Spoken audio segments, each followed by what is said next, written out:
ሰላም እንዴት አላችሁ? ለብዙ ሰው አስታዋሽ ቢኖር መልካም ነው ላለሁ።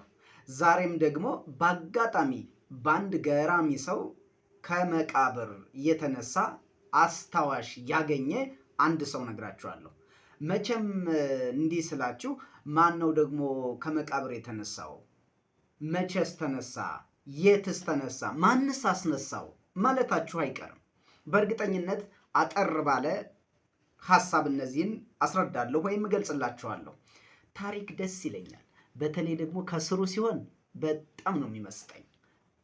በነገራችን ላይ ይህ ሰው ማን እንደሆነ ከመንገሬ በፊት በተለያዩ የሶሻል ሚዲያ ወይም ደግሞ የዩቲዩብ እንዲሁም ደግሞ በቤታችሁ ውስጥ በሚገኘው የቲቪ ቻናል አርትስ ቲቪ በሚባል የቲቪ ቻናል የሚተላለፍ ሰተቴ የሚል ድራማ ሰምታችሁ ይሆናል።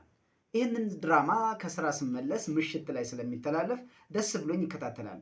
የሚነሱ ሀሳቦች ገራሚ ናቸው። ማንንም የሚፈራ አይደለም እዛ ካራክተሩ ላይ ያለ ሰው እና ሰተቴ ይላል። ሀሳቡ ወይም ደግሞ ድርጊቱ የተፈጸመው በደርግ ዘመነ መንግስት እንደሆነም ያሉት ገጸ ባህሪያቶቹ ቁልጭ አድርገው ያሳያሉ።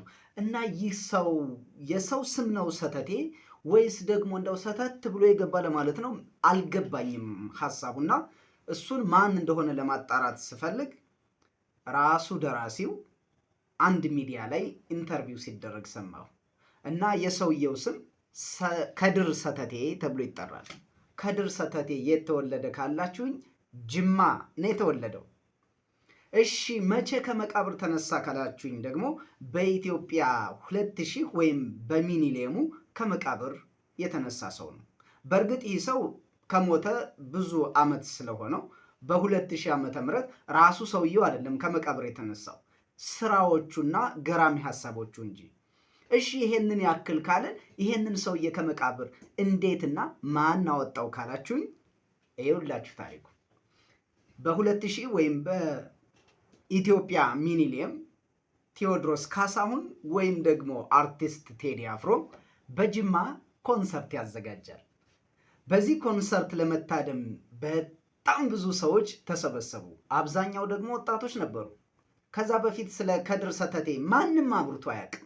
የት እንዳለ፣ የት እንደተወለደ፣ ምን እንደሰራ ድንገት በሱ በተወለደበት አካባቢ ያሉ የተወሰነ ማህበረሰብ ካልሆነ በስተቀር ይሄንን ሰው የሚያውቀው የለም። ቴዎድሮስ ካሳሁን ወይም ደግሞ ቴዲ አፍሮ ኮንሰርቱን ከማቅረቡ በፊት አንድ ጥያቄ ለተመልካች ጠይቅ። እስኪ ከናንተ መካከል ከድር ሰተቴን የሚያውቅ ካለ የሚነግረኝ ይላል። አብዛኛው ወጣት ጸጥ አለ። ቴዎድሮስ ካሳሁን ወይም ደግሞ ቴዲ አፍሮ ይሄንን ነገር ትንሽ ገፋ አደረገውና ስለ ከድር ሰተቴ ታሪክ የሚነግረኝ ወይም የሚያውቅ ካለ 200 ሺህ ብር እዚሁ ሸልማለሁ ይላል። ይሄን ጊዜ ሁሉም መጠያየቅ ጀመረ። ወደ ጎን ቢያወራ ወደዚህ ቢያወራ ማንም የሚያውቀው ጠፋ። ይሄንን ብሎ ከጨረሰ በኋላ ቴዎድሮስ ካሳሁን ወይም ቴዲ አፍሮ አንድ ቃል ተናገረ። ይሄንን ጥያቄ ካልመለሳችሁ እናንተ ሳትሆኑ የጅማ ልጅ እኔ ነኝ የሚል ሐሳብ። ከዚህ በኋላ ኮንሰርቱን አቅርቦ እሱም ወደ አዲስ አበባ ከተመለሰ በኋላ ወደ የቤታቸው የገቡ ወጣቶች ታዲያ መጠየቅ ጀመሩ። አባዬ ከድር ሰተቴ ማን ነው እያሉ በየቤታቸው መነጋገር ጀመሩ። ውይ ከድር ሰተቴማ እንደዚህ አይነት ሰው በጣም ገጣሚ ባለቅኔ የሆነ ማንንም የማይፈራ ሐሳቡን በግልጽ የሚያወራ ጀግና ሰው ነበረ ማለት ጀመሩ። ከዚህ በኋላ እንግዲህ ምሁራኖቹ ወይም ደግሞ በድርሰቱ ዓለም ያሉ ሰዎችም ስለዚህ ነገር በደንብ ዲቴል ማጥናት ጀመሩ እና ይህ ሰው በመንግስትም በሕዝብም ዘንድ ሳይወደድ እንዲሁ ያለፈ ሰው ነው። በመንግስት በኩል አምርሮ ከመተቸቱ የተነሳ ይሄ እብድ ተውት ተብሎ የተጣለ የተናቀ ሰው ነው። በማህበረሰቡ ዘንድ ደግሞ ውይ ይሄማ አውቆ መንግስት ህዝብ ስለ ልቦናው ምን እንደሚመስል ለመሰለል የላከብን ተላላኪ ነው ይሉታል።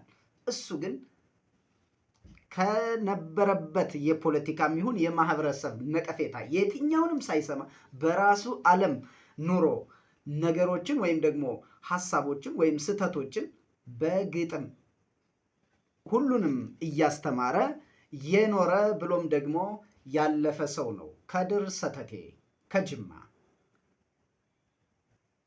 አያችሁ።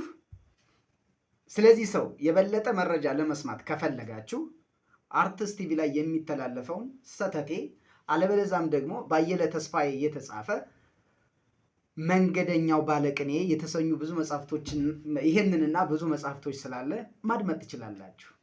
መልካም ጊዜ